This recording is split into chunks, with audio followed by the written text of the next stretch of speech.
Thank you so much, Dr. Fitri. Good morning, my brothers and sisters. It is such a privilege to be here. Bishop Ingram, Dr. Mass, Dr. Fitri, the leadership of this seminary, New Brunswick, and of Payne Theological Seminary, New Brunswick. I think I came to way back in 1983 or 4, maybe, when I was still young and pretty. And Payne was only much more recently, but what a wonderful experience. And what a wonderful thing that is happening here today. To bring these two seminaries together, not to chat, and not to just,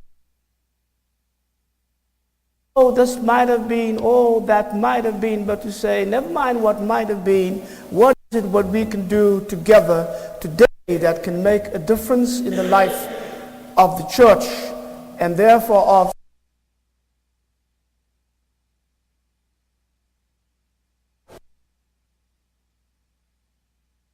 I love the Reformed tradition. I think it's a perfect match. And I hope you will discover that as you go along. This is a great idea, this center. And I pray that God will use it to change this place, to change Payne, and through these two institutions, and through the influence and the work of the students that will go out from here, and through the unfailing guidance of the Holy Spirit, that it will make this world see that there is a different way of life. And the church can lead in that way. So thank you so much for the privilege of having me here this morning. All right, now the clock is clicking. So if the clock is ticking, let me see what we can do here. I don't know why you had to choose the hardest thing to talk about. Reconciliation. South Africa thought that it would be one of the easiest things to do, and we acted as if it would be. Well, 15 years down the line, we are discovering that reconciliation is much more than just a word.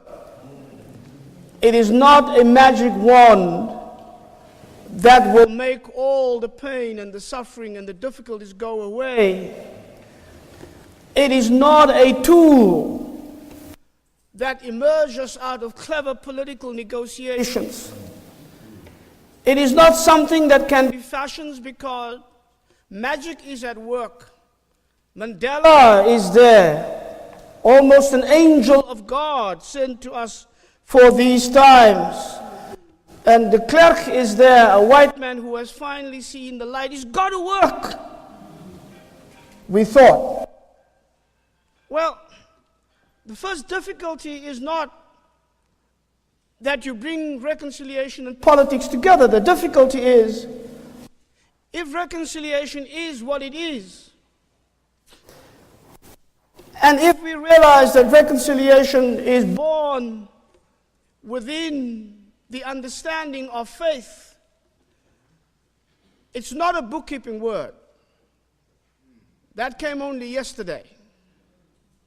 So you're not about reconciling figures and reconciling aspirations and reconciling interests and reconciling whatever ideas might work for one or another. It's much, much more than that. In fact, the moment that we take reconciliation into our mouth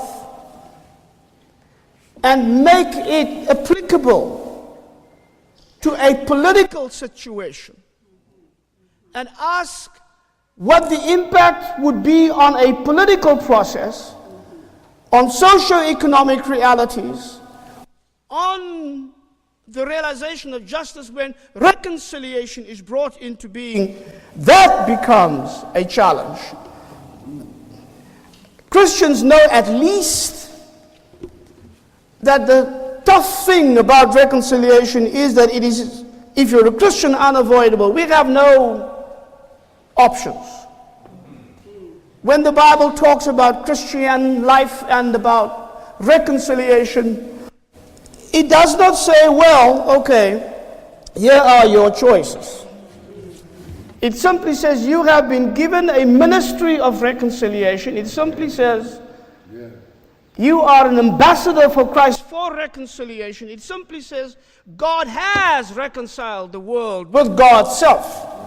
Through Christ, God has reconciled you with God through Christ. This world has to be transformed until it becomes the reconciled community that Christ has died for. And so that's where we begin. It is no easy walk to bring reconciliation, to do justice. And as Paul says, to persuade people toward peace, to make them understand what it means when this transformed relationship with God is translated into a transformed church, into a transformed society, into a totally transformed world. It is so difficult, it is so strange, it goes so much against the grain.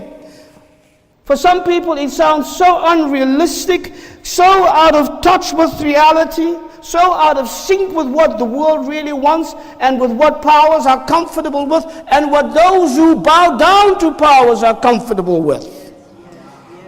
That people will think you are out of your mind. So in the same passage that Paul talks about the call to reconciliation and the ministry of reconciliation, he warns them, says, if I'm out of my mind, it is because of Christ. Because if you want peace, if you do justice, if you actually believe the world can change, if you actually believe that war can be stopped, if you actually believe that racists can disappear from the face of the earth, you must be crazy. But it is so crucial, it is so much the heart of the church that Jesus Christ died for it. So, two things. One is what Paul says, the other one is what I will say. Not that I want to stand myself at a level with Paul, but I guess we can talk about this when we meet.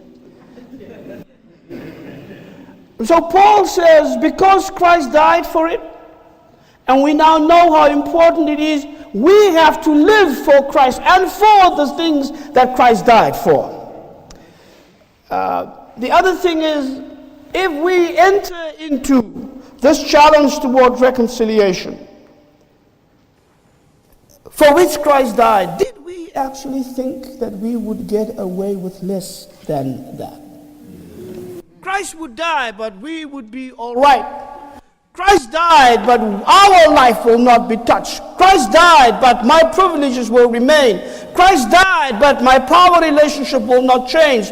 Christ died, but my comfort will remain unchanged. Christ died, but I want to live my life as if Christ had not died. What makes us think that we will get away with that?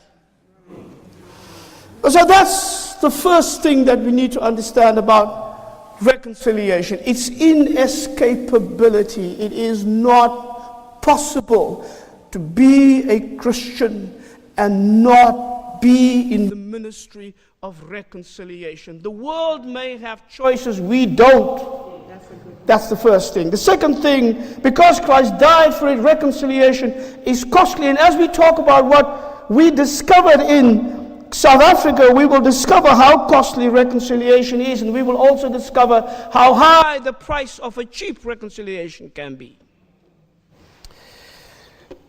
So Christ came so that the world would be reconciled, which means the life of the world, its politics, its social realities, its injustices, its propensity for violence and war, its exclusion of those who are deemed less worthy than those who are in power, all of that world has to be changed. That alienated world from God and from God's purposes, that estranged world from its own destiny, that needs to be changed. What happens when we take this precious thing from the gospel and we apply it to this world in which we live?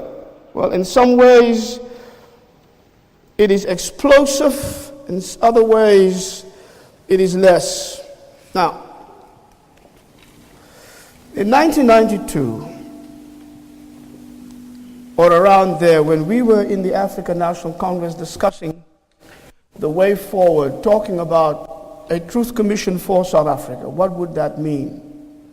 Because we had to somehow find a way to deal with the atrocities of the past. Apartheid was a crime against humanity. How does one deal with this crime? Apartheid had made its victims in the millions, and before apartheid, it was colonization and slavery.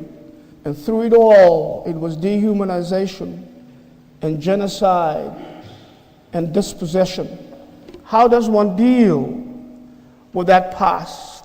It does not disappear the moment you say we have brought it to an end. The past cast its long and dark shadow over the present.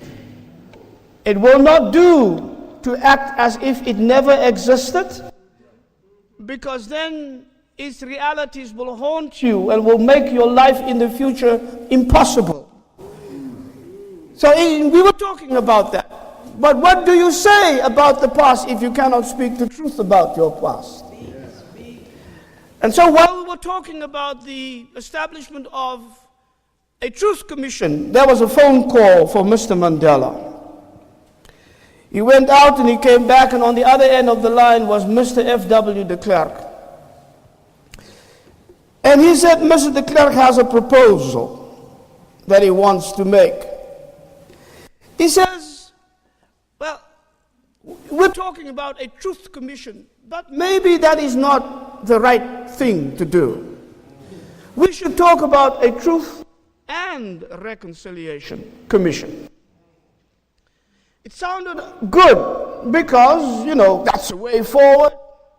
All the political arguments we have taken into account what they used to call the balance of power.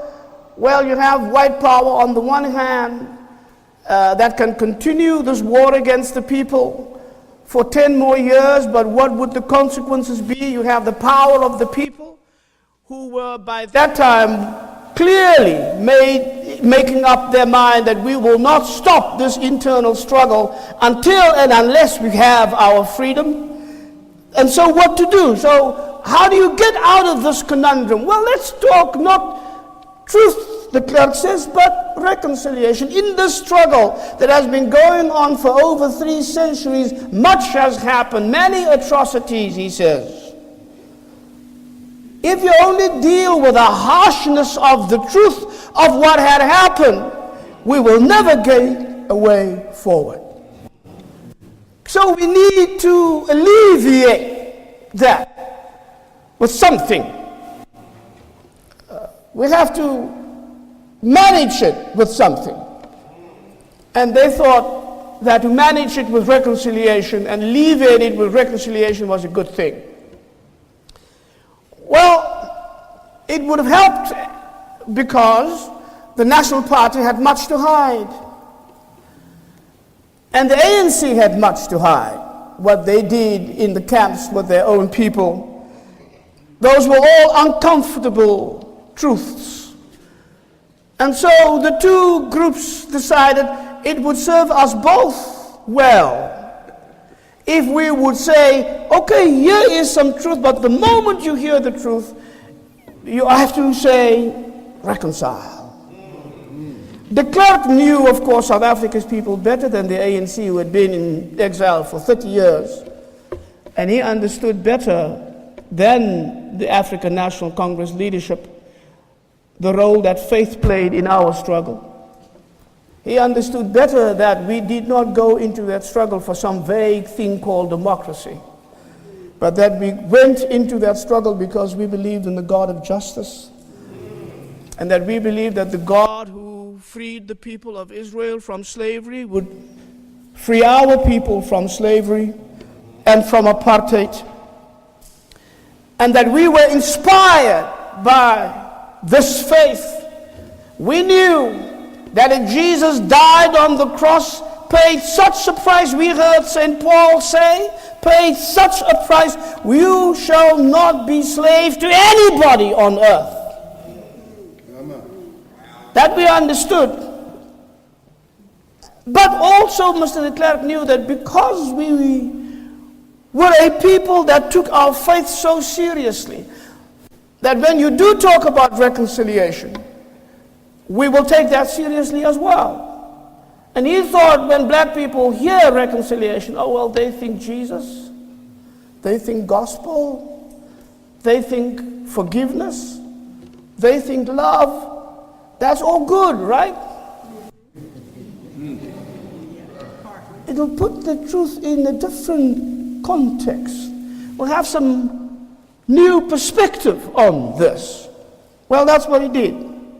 And they got together, Truth and Reconciliation Commission, and to seal the deal, they said this Truth and Reconciliation process will be chaired not by a judge, not by a politician, not by some eminent person, but by an archbishop, a father confessor.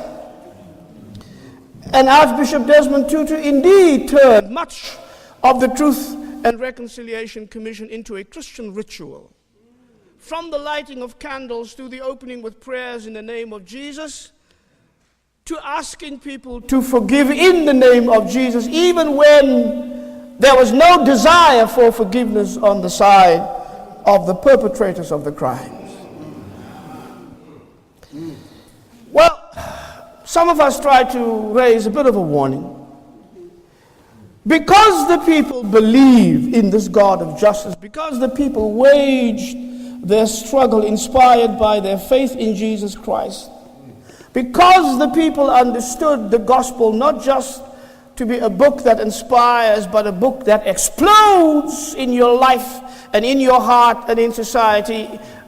We always used to say to people, the Bible for us is really the most revolutionary book on the face of the earth. If you take that message seriously, there is nothing that you cannot do. Well, if that is true, we try to say to them, that will mean that if you talk about reconciliation and the people think in terms of the Bible, they will hold politicians accountable to a standard much higher than politicians are A, used to, and B, ready to be judged by. Play it politics, play politics, play politics, we said. Don't bring Jesus into this. The moment you bring Jesus into this, you're going to regret it. Because the people will not only hear what Mandela is saying, the people will also say, didn't say Jesus something about this? And what Jesus said will almost always be far more real, far more radical, far more revolutionary than any politician can ever formulate, no matter how revolutionary they deem themselves. They always come short on the radical demands of the gospel. So I told them, be careful, be careful. Well, they thought, no, this is a handy tool to manipulate the people and to manage reconciliation, to massage a message in such a way that it becomes palatable and doable and acceptable, especially to those who have been so powerful. So now, because we did that, we delinked reconciliation from justice in South Africa in our reconciliation process, because the demands for justice were just too high. We delinked reconciliation from restitution, because politically and economically that proved too difficult. We spoke about reconciliation in vague ways, and we tried to make reconciliation the outcome of our clever negotiations instead of a demand for ongoing structural, systemic doing of justice so that the people will understand what it means that reconciliation has come to South Africa. And so that has become some difficulty. And we begin to see what that means. In 2012, Mr. de Klerk had an interview on CNN with Christiana Amanpour. And she tried to talk to him about apartheid. And she kept on asking 3 times, Mr. de Klerk, did you ever apologize? Oh yes, he says, I did, but not for apartheid. Oh, but she says, but shouldn't you, isn't apartheid morally reprehensible? Oh, I can only say that in a qualified way, he says. And then he tries to explain. He says, the way apartheid worked out, that was not right. But in its essence, its motivations were pure. We only tried to do justice to all these people. We saw them all as different nations, and how do you do justice to different nations who have to live in one country?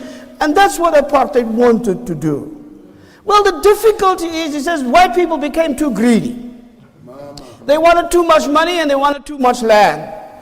Well, if you define too much land as 77% of the land of the country, for less than 3 million people of the country, what then? And so he says that was the problem. But he couldn't bring himself to say it was wrong, it was politically untenable, it was sociologically not sustainable, it was morally not acceptable, it was an evil and it was a sin. He could have used those words because he stood very high on his own Christian character. And so we have 15 years down the line, the leader of white South Africa who still cannot even admit that apartheid was wrong. 3 weeks ago, I was back in South Africa and we talked about our democracy being 20 years old, and we spoke about the challenges for the church and for theology in our new situation. We talked about how the prophetic church that played such a role in the struggle had become silent after 1994, and what might be the reasons for that, and that's a separate subject to talk about. But in the course of that conversation, there was one young white man who got up and who said to me that he wants me to understand the reason why it's so hard for white people to say that apartheid was wrong, and why it was so difficult for them to begin even to apologize, never mind ask for forgiveness.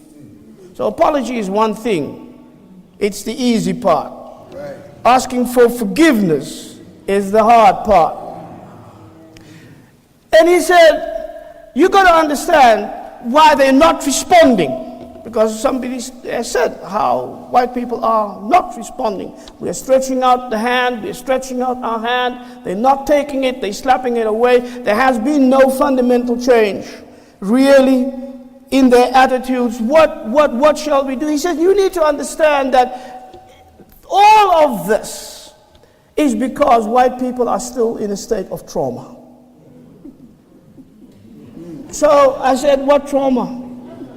He says, well, you mustn't forget that in 1899 to 1902, there was this war between the Afrikaners and the English, that called the South African War, earlier called the Anglo-Boer War. And he said all the things that the English did in those 3 years, to the Afrikaners and the pain of that war, we're still traumatized by that. Now, this is a young man. He's just over 30 years old. He's not yet 40. So he's the younger generation. He needs to know better. He also works at a thing called the Institute for Restitution. So he goes around the country explaining to people what restitution means after apartheid. And he says, well, there can't be any restitution, and you've got to understand that. And he doesn't understand why black people don't have that understanding. I mean, what is it with you that you can't find it in your heart to know that we are traumatized by this war of 1899? Well, that night I had to talk a bit longer to Jesus because my response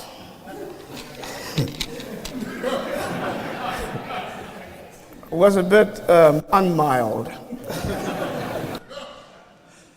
But I had to ask him first, what trauma are you talking about? Then I had to ask him, why are we even talking about your trauma? When the trauma we are suffering from, you have benefited from for over 350 years, and you are still benefiting from it. I had to ask him, how dare you speak of your trauma when you have not addressed my trauma that was caused by you? You talk to me about the trauma that was caused among you white people fighting about my land that you have stolen in the first place. That's your trauma. That you can't have your land. Whose land? Now I need to understand your trauma while my land had been taken away from me since 1652. What about the genocide? That's my people, the Khoi and the San. What about slavery? What about the killings? What about the dispossession? What about all of that for 350 years? Do you not think about that trauma? Why must I, in order to be Christian, understand your trauma of 4 years? After which, after that trauma, you came into power in 1948, and you then constituted what the world had called a crime against humanity. A crime that you inflicted upon our people, but we must understand your trauma. Now, when you hear this, you've got to ask the question, what has become of this reconciliation? What does it mean? You have to ask the question, is it even worth it? Talking about this reconciliation.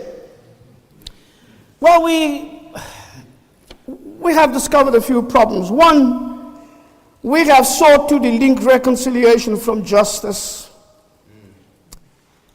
And we have undermined our own paradigm shift on the understanding of justice. I'll come to that in a minute. Secondly, we have embraced a cheap reconciliation, devoid of the costly demands of remorse, repentance, justice, and restitution.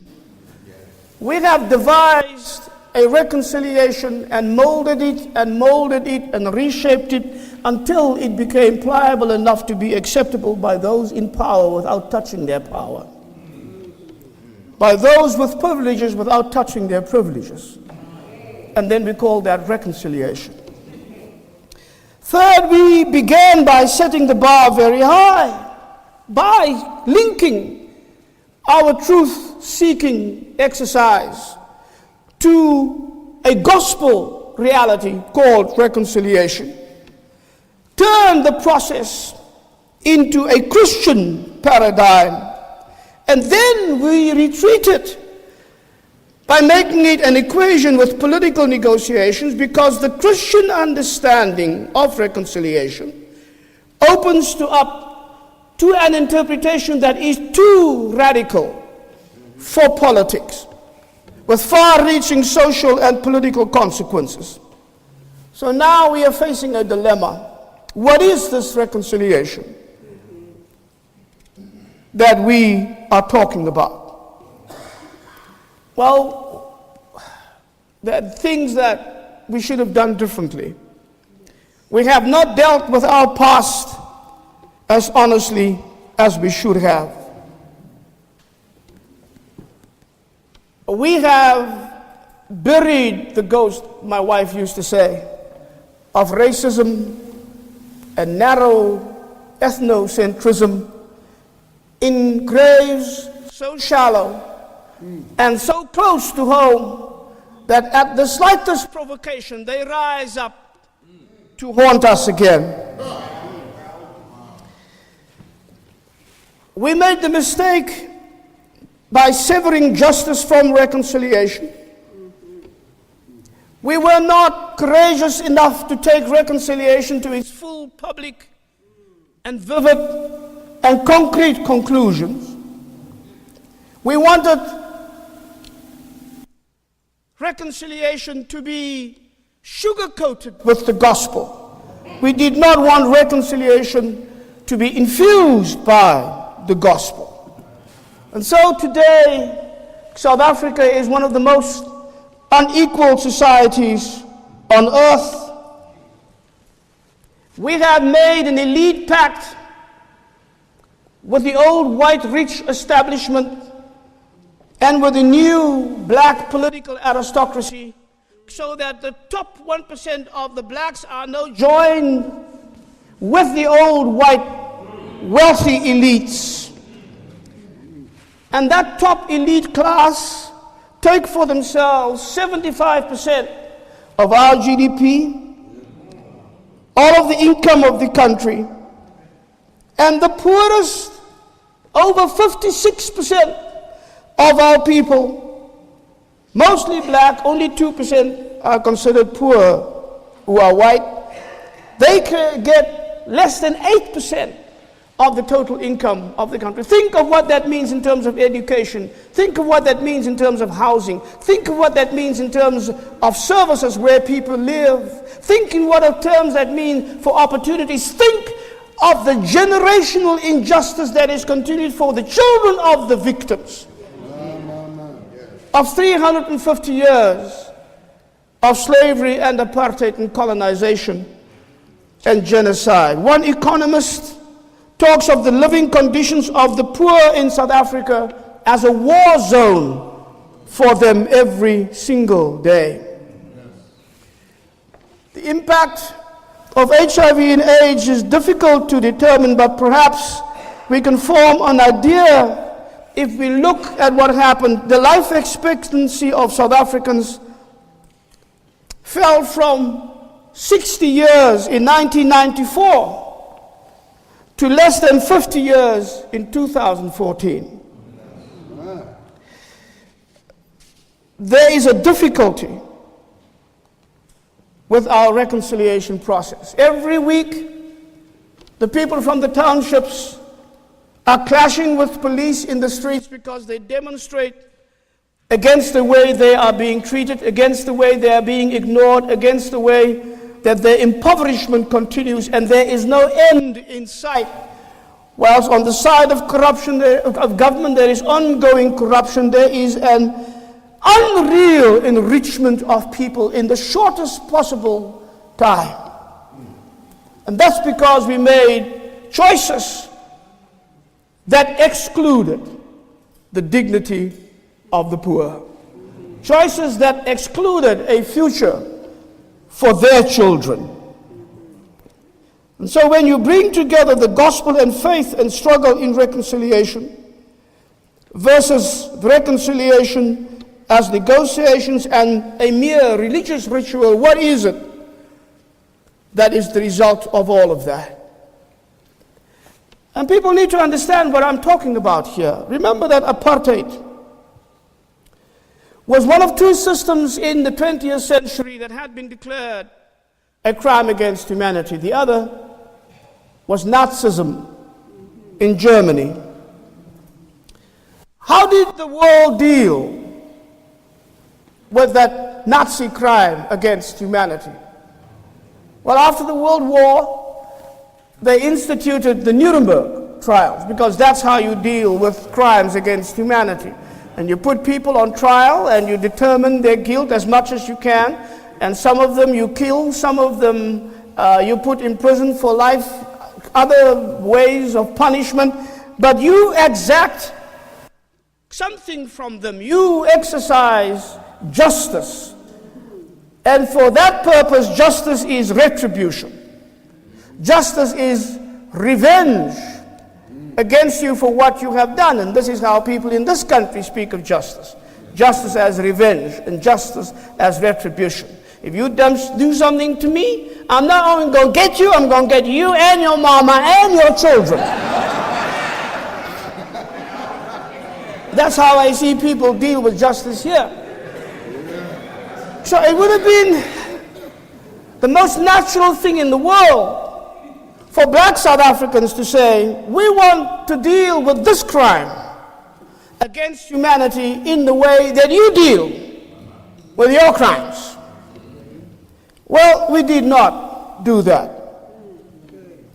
We offered the world a fundamental paradigm shift in the understanding of justice. We said that justice that is based on a desire for revenge and justice that becomes a practice of retribution is not justice. It does not lead anywhere. It does not open the possibilities for change.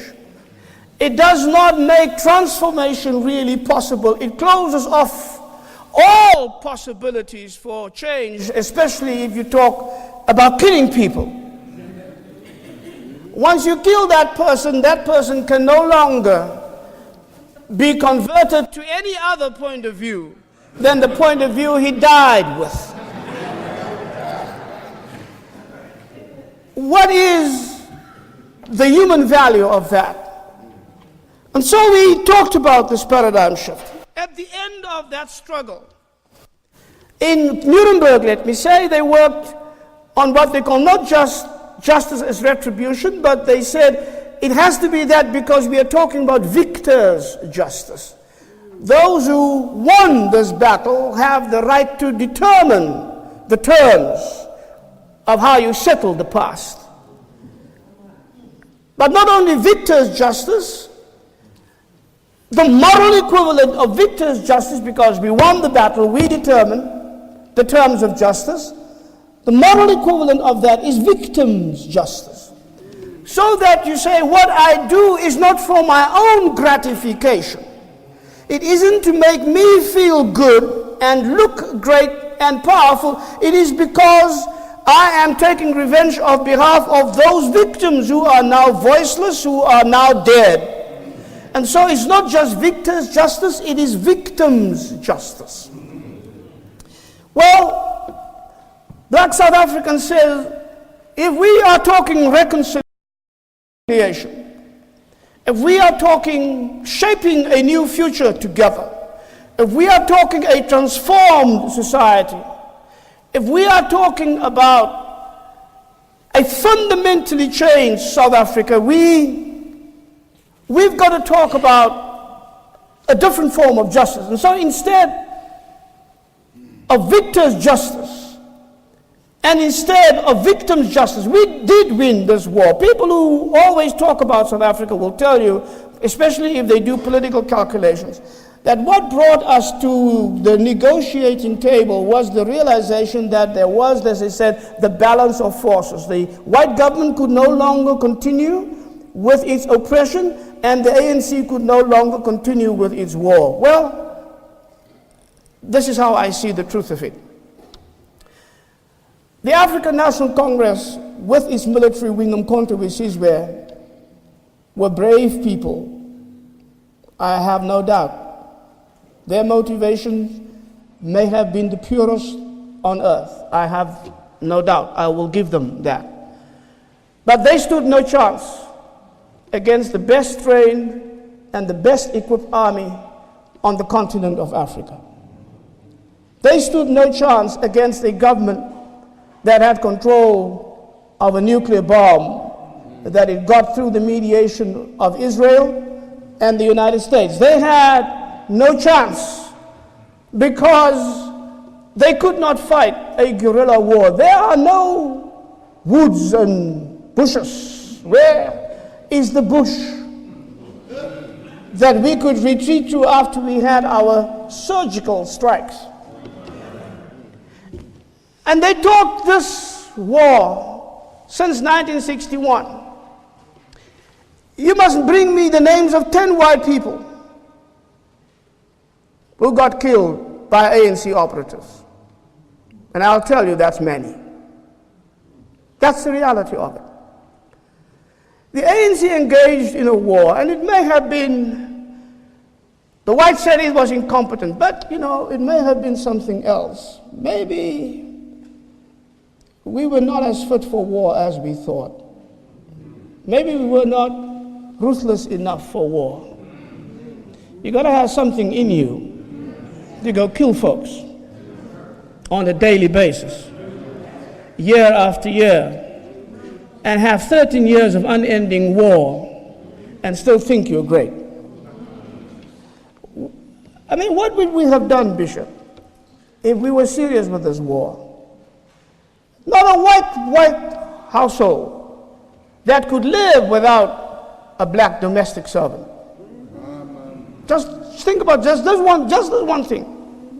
What if we had taken our war seriously enough to say to these domestics, all you need to do, here's a bit of powder. You don't even know, you don't have to know what disease, it's all right.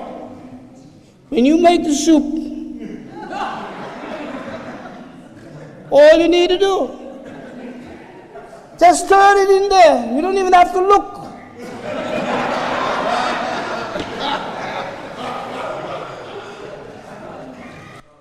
We could have wiped out thousands in a week. Why didn't we ever think of that? If you're a military person, if you brag about your violence, if you brag about how I'm ready to go, then you're going to be ready to kill Pope. You kill folks. That's what you do. Then you don't say, oh, well, maybe no, not today. But we never thought of that. And so this hesitancy, this moral threshold that we could not cross for some reason, put together with the other factors. So it was not a balance of forces. But the white government had been under pressure since 1983. By 1985, they declared the first state of emergency. By 1986, they declared the second state of emergency. By 1987, we have reached our goal through the United Democratic Front when we said in 1983, we will make this country ungovernable, and we will make it ungovernable through nonviolent means. And we did. So we won that battle. By 1989, the world was on our side. By 1985, even this country adopted the comprehensive anti-apartheid bill, which Mr. Reagan then vetoed, which a partisan group in the Senate overrode. It's the first time ever in the history of the United States that a presidential veto on a foreign affairs issue was changed by the Senate. But it happened, so we won that battle. There was not a shred of sympathy for apartheid in the world, perhaps in Ronald Reagan's heart, together with Mrs. Thatcher as they held hands across the ocean. But that was it. The rest of the world, the ecumenical world, had by then already in 1982 declared apartheid a heresy and took from under it its moral underpinnings so that it could not hobble along on one leg. What was that other leg? Only their self-justification and their violence. That's it. They could no longer claim that this is of God. And that's what the church did. That's what the church did. And so we said, no, not victims' justice, because we have been victims for too long. If we move into this we knew we won this battle. We refuse to remain victims of systems that we are going to change. And so we said we will become the agents of our own future as we shape it. So no victors' justice, no victims' justice. We coined another phrase. We said, well, let's talk about survivors' justice. And that's an amazing thing, because if you say we talk about survivors. You say that both black people and white people survived this disaster that they called apartheid. And so black people refused victimhood to share survivorhood with white people. You think about what that means. To say to white people, you have devised the system, it's your disaster, you have killed millions, you have stolen, you have taken away our dreams, we have put our children in the ground because of you, but we are saying you survived this. What you are saying, we survived your inhumanity, but you survived your own inhumanity. And because we survived what you had devised, because God is greater than all of us, let us see that is the enormity of what has happened. And so when we talk about reconciliation in South Africa, please remember that we were asking for inclusive justice, no longer the exclusive justice of a racialized system, where the courts know beforehand who's guilty and who's not guilty, and where you will die because you fight for your people and they call you a terrorist and a communist. We ask for justice, not for the dead, but justice for the living. If you ask justice only for the dead, there's only one answer. You got to kill somebody because they killed somebody else. How else?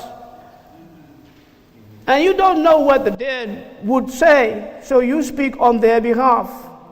And you really satisfy what you think is my moral responsibility because I survived this, but they did not. How else can I show my feeling for them except to exactly get what they got to these people? And we said, no. We do not want justice for the dead because justice for the living opens up new forms. What does it mean? That means transforming structures of injustice. That means transforming socioeconomic decisions. That means transforming whatever constitutes opportunity for the future because it's for the living, it's for the living, it's for the living. All of this comes at a great cost. Up to now, and that's the problem that I need to highlight, this cost has been paid by the oppressed and by the victims only. We should have been, as a church, far more prophetic when we started talking about reconciliation. We should have told the nation that reconciliation is costly. We should have told the nation that reconciliation is not possible without confrontation of the past, the evil of the past, the evil of the present, and the evil within ourselves for ignoring the evil of the present in the systems that we have built. We should have said that reconciliation is not possible without remorse and repentance and reparation and restitution.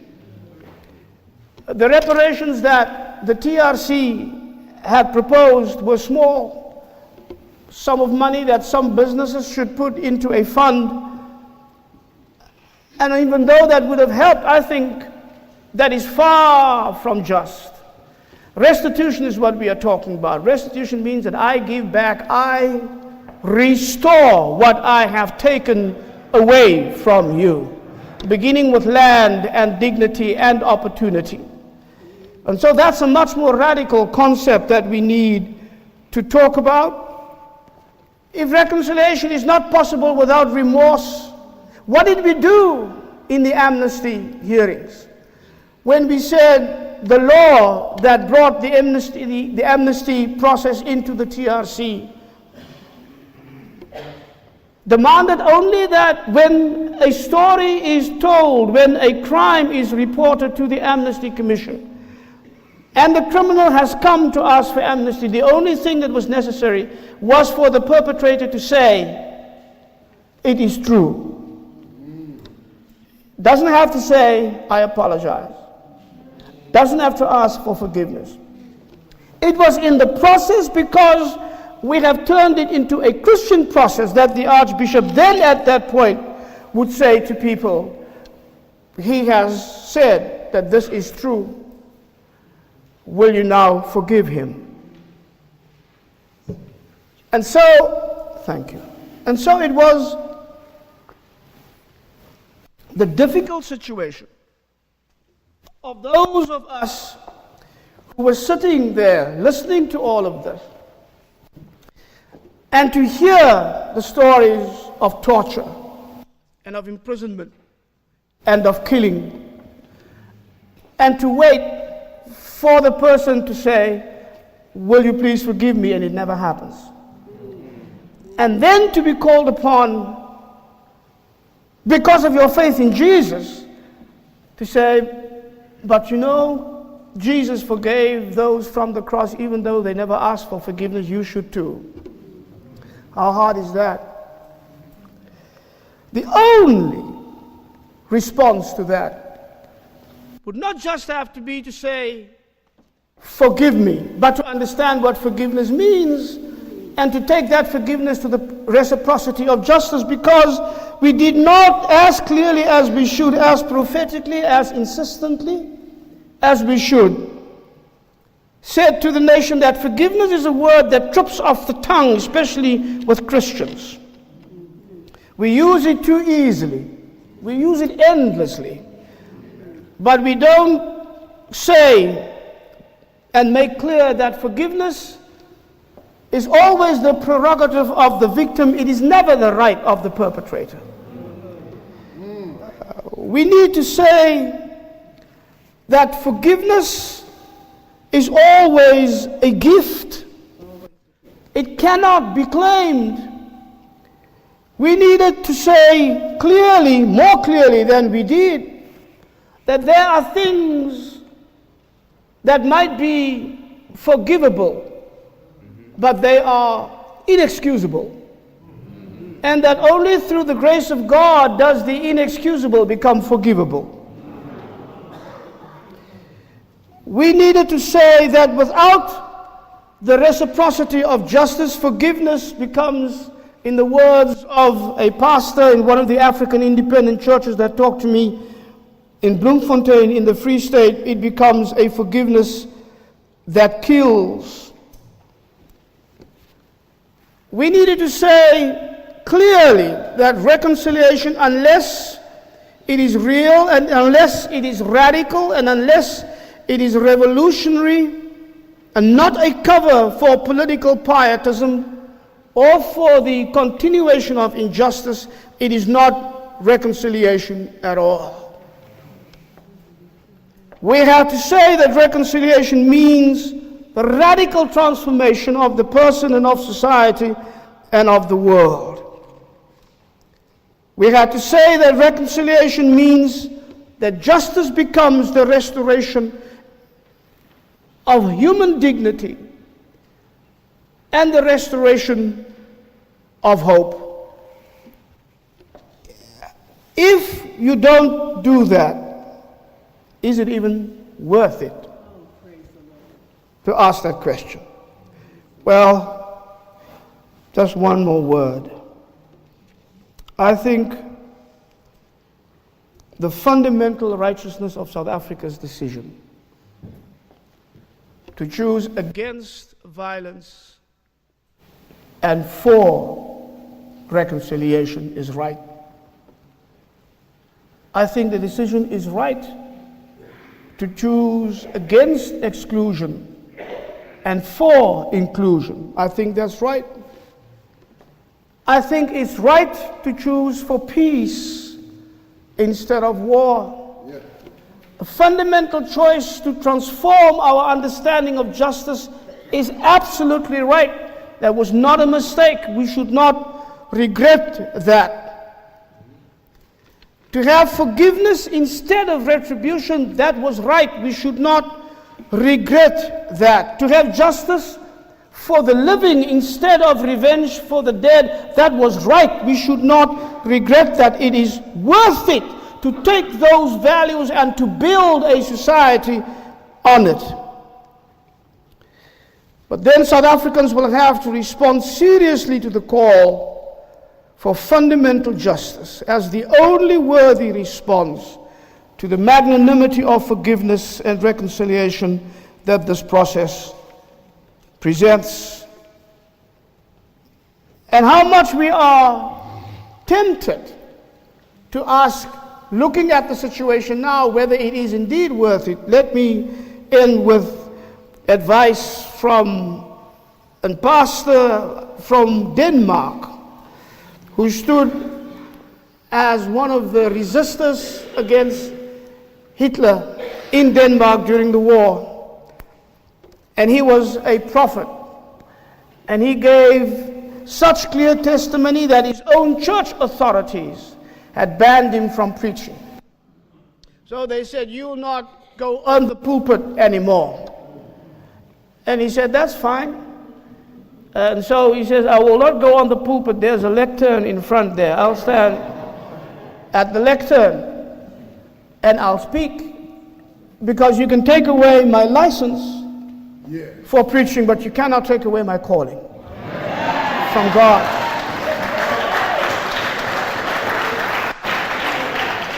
And those of us who are called to prophetic ministry at a time like this had better weigh our priorities, whether our license to speak that was given to us by the church is of more value than the call that you receive from God and God's Holy Spirit. This Kai Munk had said two things that is worthwhile remembering. First, he says the symbols of the church had always been the lion and the lamb and the dove, but never the chameleon.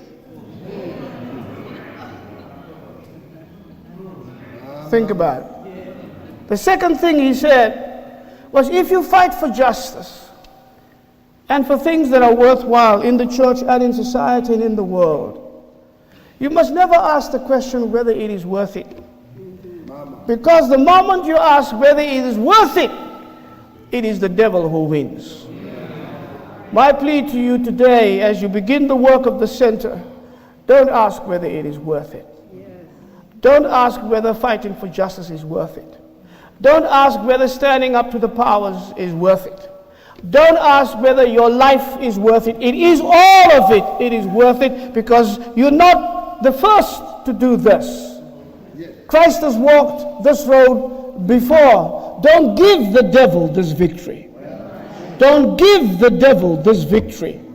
Don't you give the devil this victory. We actually made it just a few minutes after 11:15. God bless you all.